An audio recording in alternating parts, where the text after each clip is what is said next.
依家我用廣東話同你慢慢講解4個甲木日主：甲申、甲寅、甲辰、甲戌。喺乙巳年，佢哋各自嘅命運起伏，尤其是8月5日到9月5日甲申月應期4大日主的表現。先知先覺，趨吉避凶。大家好，歡迎來到維多利亞玄學堂。總體大氣候，乙巳年甲申月係點？你要知道，呢年係乙巳年，呢個月份係甲申月。咁對甲木嚟講，環境唔算友善。乙巳年，乙木坐喺自火上，火就係食神，可以幫你甲木泄氣生財。但字入面又有庚金、七殺，代表壓力、挑戰。甲申月，申係金，係甲木嘅絕地，即係話木氣已經冇乜生機。再加上申中又有庚金，七殺重重，壓力大爆發。你可以想象成甲木好似一棵大樹，結果而家啲金都鋸齊齊上，天氣又乾又火熱，呢棵樹非常難生長。甲申日主落入七殺重圍，壓力山大。甲申日主甲木坐喺申金上，金即係坐殺啦。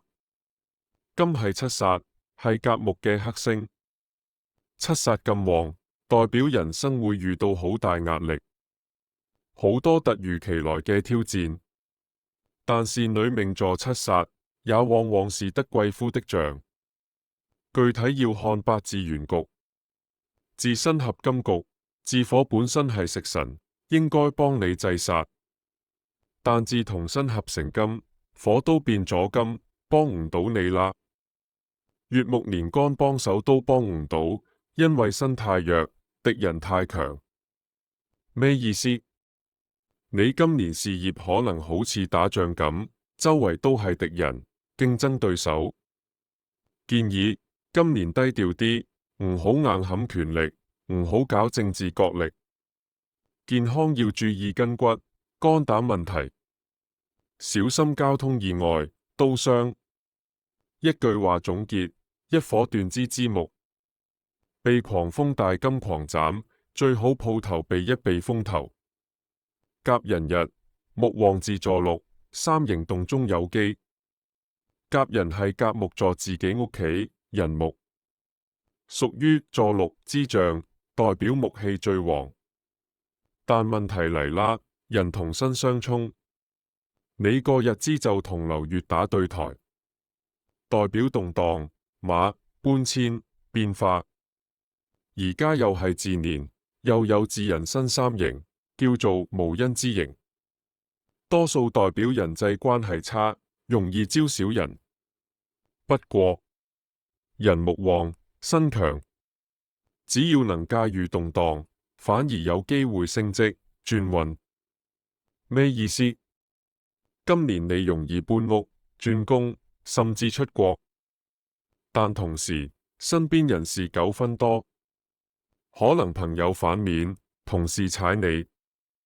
女命如果係甲寅，就要小心感情問題，因為木虎相無勢，多主孤獨或婚姻不穩。一句話總結：雖有風浪，但駕船者身壯，有勇氣破浪求變。成敗在乎你點選擇。甲辰日，財星現身，競爭激烈。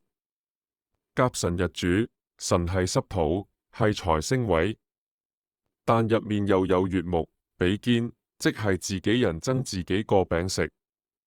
自火嚟生辰土，形成食神生財格局。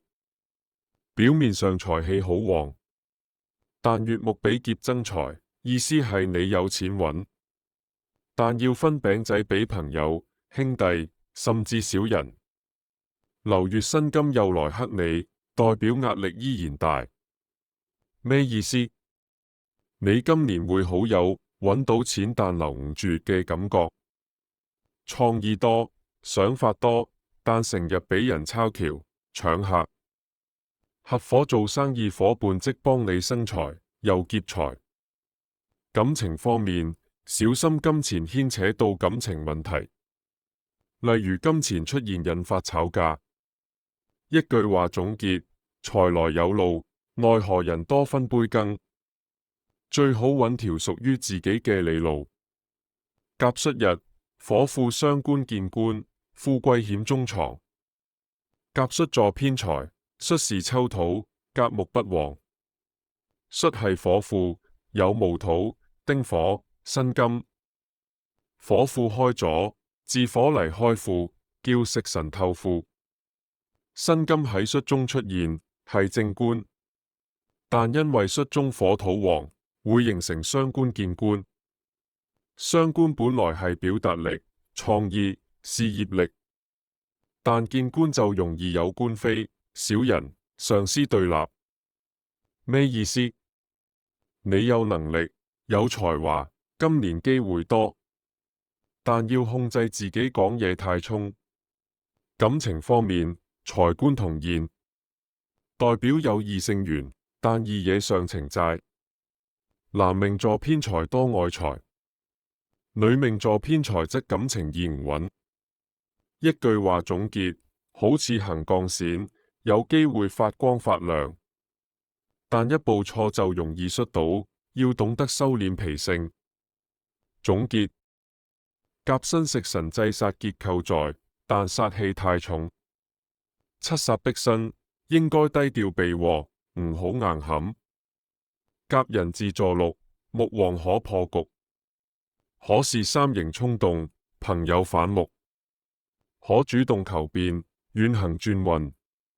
甲辰食神生財，比劫增財，當心財來財去，小人多，合作要謹慎，獨立發展較穩。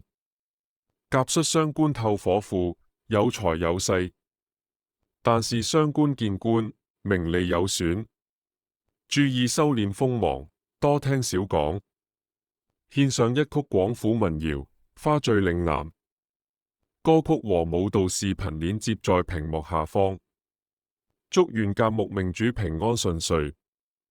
如果覺得這個節目有幫助，請別忘記訂閱點讚，或者在下方評論區打1，謝謝，感謝你的收看，我們下個月見。